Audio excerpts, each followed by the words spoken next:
मकरकुण्डलधर Madan गोपालम् भक्तपोषक Shri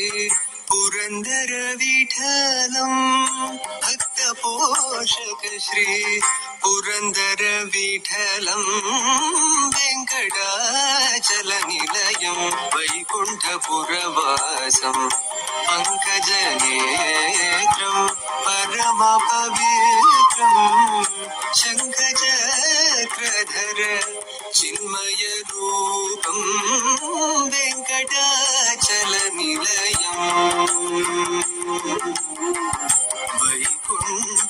वैकुण्ठपुरवासम् वैकुण्ठपुरवासम्